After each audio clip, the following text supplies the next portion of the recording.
Hi everyone, this is Body Illusion, and I was asked to do this, so I'm hoping it'll help whoever hears this to keep hope and keep strong and keep positive. So I'm going to tell you a little story. So you know me and my stories. So it started about 3 years ago. It's not 3 years yet. 3 years ago in December. That's when everything started getting a little fuzzy. And I didn't realize what it was. And so I was having problems like focusing and being able to take a shower and get cleaned up and get some clothes on and all that good stuff all in one fell swoop. You know, had to stop and rest for a little while and then do some more. So I called my therapist and she said, well, it's just, you know, the nonsense coming to the forefront, the ugliness of past lives. So I said, okay, then I'll get through it. And then and that's the last I remember. And then I get little flashes of memory. I remember May 1st. So 6 months later, I couldn't walk. I remember that. I couldn't walk. And I was stuck on the floor. And during this time, my agoraphobia was so bad that nobody came to see me, just so they wouldn't flare me up or anything, just leave me alone. So finally, May 1st, I don't know how they got here, and this friend of mine called up an ambulance and had me hauled to the hospital because I couldn't walk. Nothing made sense. I was totally out of it. I remember that. I remember the ambulance coming, but I don't remember anything from December till then. And then I was out again. I went to the hospital and they said I was sodium deficient and I had double pneumonia and blah, blah, and so I went in there and it was about 2 weeks I was in ICU. That's what they tell me. That's what it says on the records because I don't remember. It was 2 weeks in ICU and then they put me in a regular room. And I guess I didn't bounce back fast enough. So they put me in ICU. And that's when I started remembering. So it was 3 weeks in before I started remembering. They brought my sodium up slowly because this is what they told me after, is my sodium was so low, if they brought it up any faster, my body would go into shock. So they had to bring it up really slow. So needless to say, I couldn't drink anything. I was, so thirsty. And I remember that, being so thirsty and nobody would let me drink. So anyway, like I said, there's bits and pieces I remember. And then, so the records, I have to go by the records. The records say they wrote a rooter to me after 2 weeks, where they squirt down water into your lungs and then they suck it all back up. I'm going to call it roto-rooter. I'm sure there's a technical name. Excuse me. So they did that once. And I guess that's when they put me in the regular room thinking, okay, now she's going to be fine. They kept me on all kinds of antibiotics. All kinds. Every week they would change antibiotics. Every week they were changing antibiotics. Because they didn't know what was going on with my lungs. I had something else, a bacteria in there. They couldn't figure out what it was and where it came from and blah, blah, blah. So anyway, so when they took me back to ICU the second time, that's when they decided they had to roto-rooter me again. So they did it again. That one I remember. Vaguely remember that. But I remember after they did that, my brain started kicking in. Excuse me again. Brain started kicking in again. But my brain, even on full juice, it's still kind of wobbly. So I started remembering. Pieces of things, but I'm still hallucinating. Oh my gosh! For the 3-4 weeks, I was not there in the hospital. I laid in the bed, absolutely out of it. But I did a lot of traveling. I went to Vegas, I think twice. I think I went to Mexico City like 3 times. I never left the bed. My head was just, I don't know. I was traveling a lot. But so I was completely out of it. I was hallucinating all the time. If I was awake, I was seeing things that weren't there. It's funny how lack of oxygen and stuff like that makes your brain go a little haywire. But so after that, and they put me into the ICU for the second time, and then they wrote a root in me, and then I started getting better. And so it finally got to a point where they put me in a regular room, because when I laid down and laid completely still, my oxygen went to 83%. Whoop-de-doo. But if I moved around, it dropped really low. It went down to 75. So they didn't let me walk. They didn't let me move. They didn't let me, I didn't have the strength in the beginning. But once I started coming around, I was ready to start moving around. But it was, I couldn't walk. I couldn't pick anything up. I couldn't carry anything. I had to hold like a glass with both hands. And it had to be a styrofoam glass. Couldn't be glass because it was too heavy. Just crazy stuff that you don't think about. So finally, after 6 weeks of being in the hospital, back and forth in the ICU and all that stuff, they finally released me. They wanted to put me into a rehab for another month, for another 30 days. And it was decided that I wasn't going to do it. Let's put it that way. It was decided I wasn't going to do it. I wasn't going to do that. So I was going to go home. So I couldn't walk. Like I said, I couldn't walk. I couldn't even stand up. To even stand up or even stand once I got up. My legs were just too weak. I couldn't catch myself because my arms were too weak. Anyway, so bathing was interesting. But anyway, I got home and they said, okay, we'll give you some PT.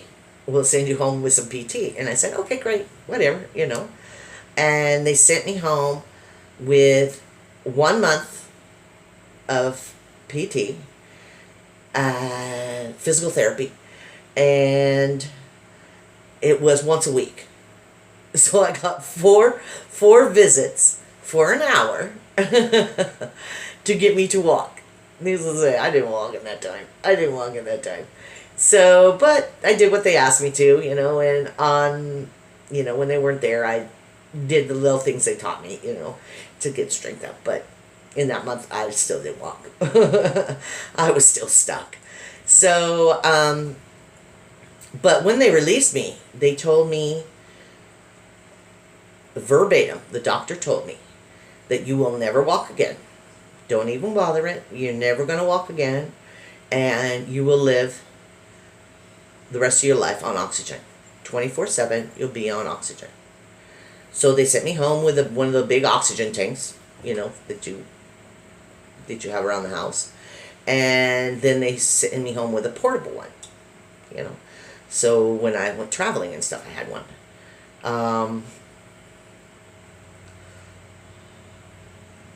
I wasn't going to do that. Personally, I'm not going to go in public with an oxygen tank.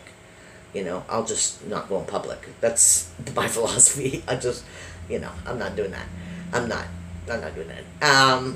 So I'm not doing that.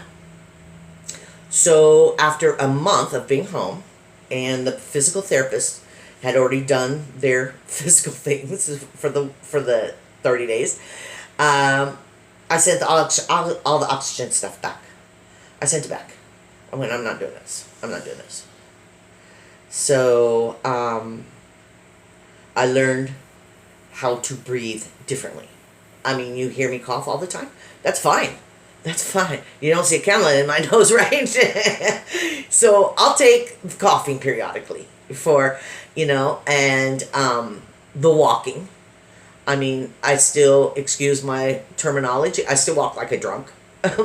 My head tells it to go one way and my feet go another, and that's fine. That's fine. I don't use a walker. I don't use a wheelchair. I don't, every day I challenge myself to do something different. But they told me I wasn't going to walk. They told me I wasn't going to be able to breathe. They told me my life was going to be living in a corner with an adult pamper on. That's what they were telling me. And I went, no.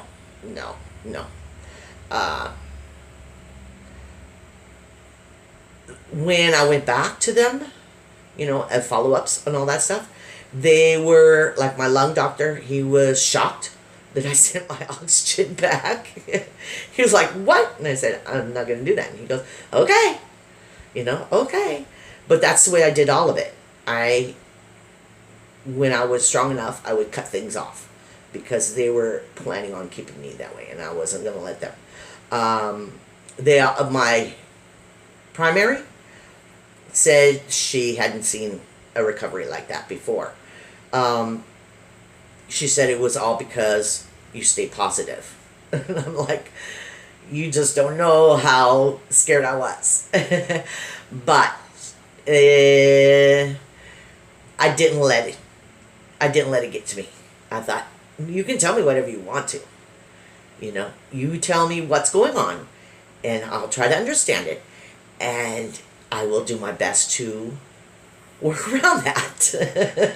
Like I've done the rest of my life, You tell me the rules of this game, and I will figure out how to make it work for me.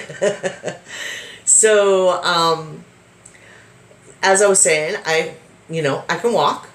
I don't wear the cannula. I don't have any oxygen. Periodically, I still do breathing treatments and things like that. But it's not, I'm supposed to do them 6 times a day, blah, blah, blah. No. It's been a couple of years now. So I know, I'm sorry, I got the fan on. It's blowing a hair in my mouth. It's been a couple of years now. So I figured out my new body. Basically, my new body. So I know when I need to do breathing treatments and all that stuff. My only reason I'm telling you this story, and only reason I'm even volunteering this to you, because I've talked about it tons of times. I mean, there's other, I'm cutting down to 6 weeks into, actually 3 years into a 15-minute thing. But, so this is a Reader's Digest version. The reason I'm telling this, and I have told it before, most of it, is because I'm hoping, because of the endurance and the strength you have shown, you can show it for yourself as well. As I've said billions of times, only you can fight for yourself. Only you know how you feel. And I want you to know you're strong enough to do it. I didn't think I was, but I pulled it out of my backside and got it done.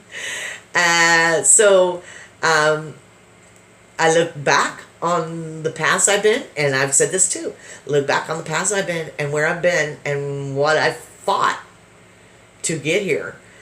I'm kind of proud of myself, and I'm proud of you too. You can do this. Whatever comes your way, You can do it, and you can make it work for you. You may have a new perspective, a new situation that you have to work around, but it'll work. And don't let somebody else, like I've said before, somebody else, the doctors told me. Doctors told me. So don't let somebody else tell you who you are or who you're supposed to be. I mean, how many times have I said that? You know?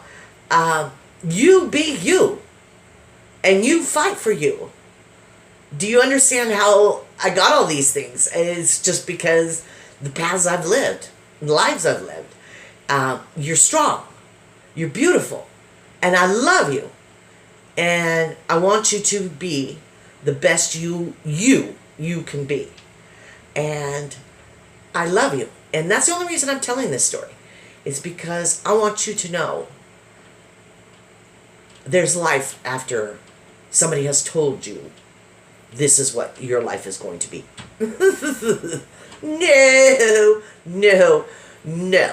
No. You make your life what you want it to be. I did. You can do it too. I have faith in you. You know I love you. And you know I think you're beautiful.